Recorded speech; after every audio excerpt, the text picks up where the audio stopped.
This is Susan Fox from the Faculty of Nursing at the University of Windsor with a series of short videos that demonstrate an approach to calculating medication dosages using dimensional analysis.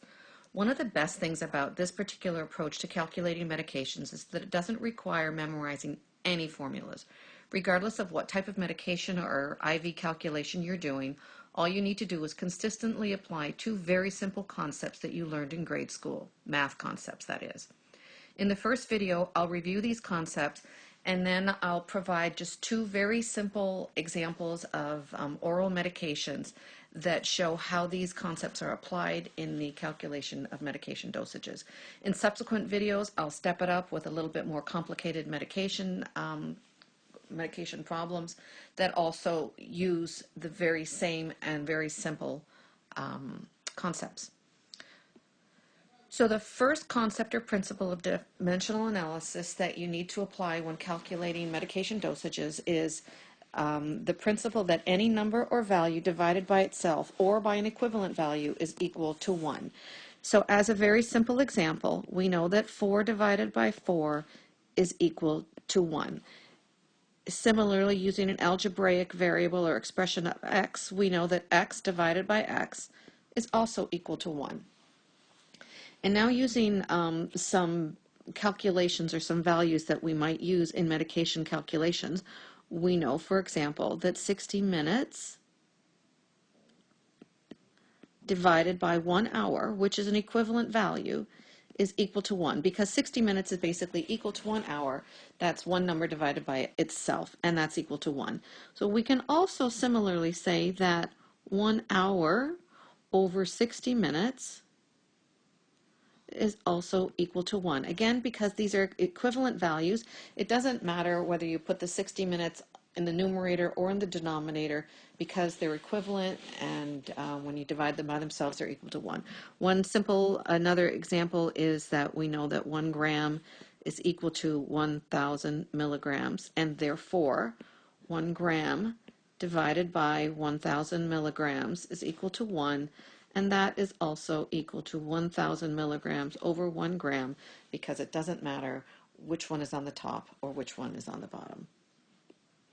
So the second concept or principle of dimensional analysis that you'll use in calculating medication dosages is that any number or value multiplied by 1 is equal to the original number or value. So using the same examples that we just used, we know that 4 times 1 is equal to the original value, which is equal to 4. Similarly, x times 1, that should be a multiplication sign, is equal to x, which again is the original value.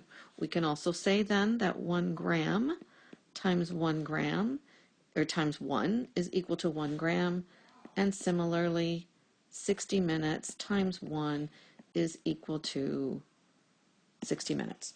So now in the next couple of slides, I'll provide two examples of how these concepts are used in the calculation of medication dosages.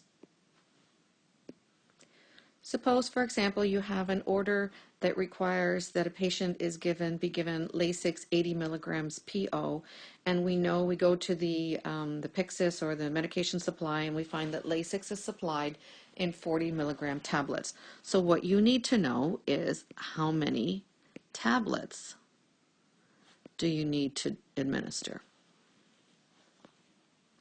So here's what we know in this example. We know that in this situation, Lasix 40 milligrams is equal or equivalent to 1 tablet. So using the concepts that we talked about earlier in terms of 1, we also know that 40 milligrams divided by 1 tablet of Lasix is equal to 1, and that's also equal to 1 tablet over 40 milligrams, again because 40 milligrams and 1 tablet in this situation are equivalent values. So now we need to set up our equation to figure out how to answer this question. So what I do is I put an equal sign over toward the right, and I put over here what it is I want to give. I want to give tablets. So in the end, I need to know how many tabs I need to give, and I leave a little space here so that I can put my answer.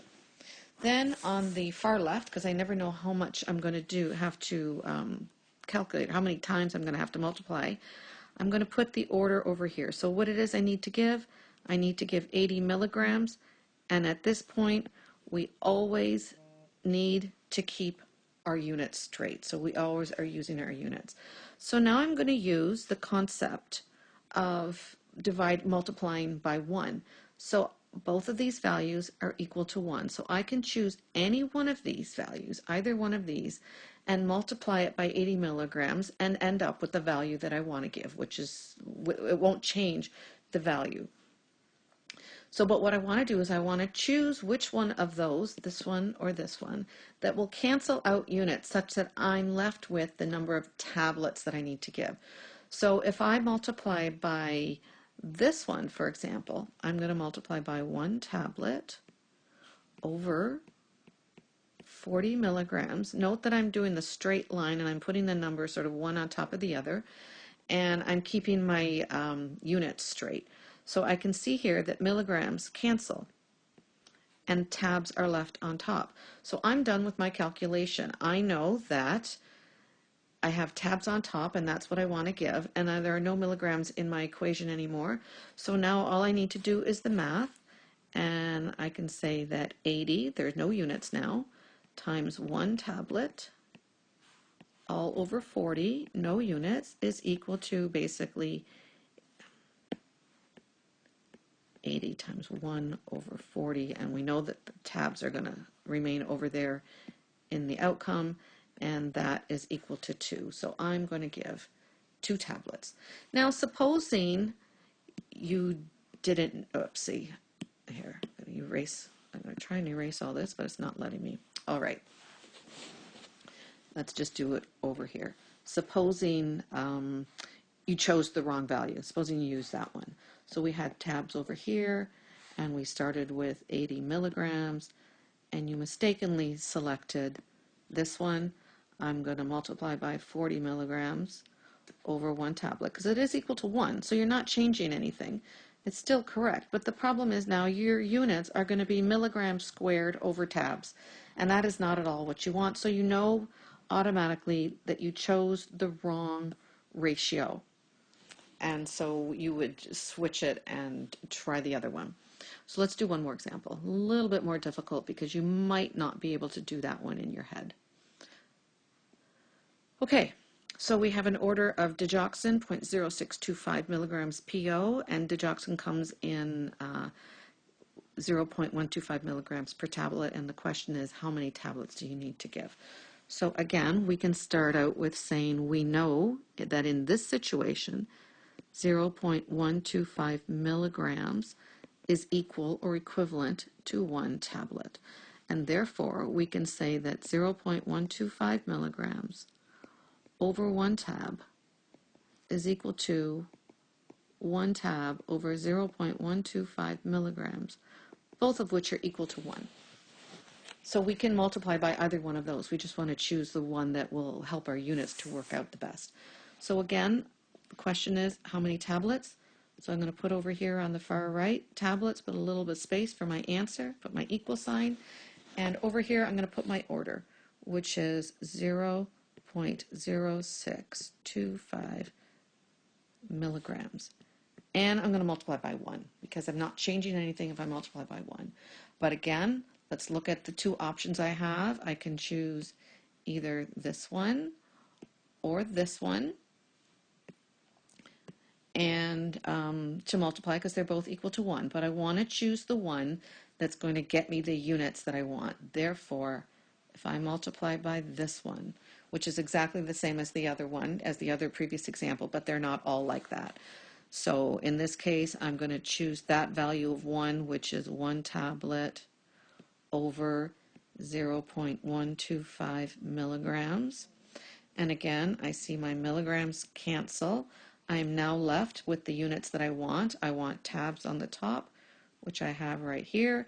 I have no other units, and that's exactly what I want. So all I need to do now is the straight math of 0.625 milligrams divided by 0.125, and that, and then we can use the 1 there as well as if you want, but that works out to 0.5 tablets. So I give half a tablet. So I hope that is clear. and that it demonstrates to you how you can use how we use that concept of multiplying by one to deliver oral medications, particularly tablets. In subsequent videos, I'll step up the level of difficulty a little bit by using oral suspensions and perhaps injectable medications.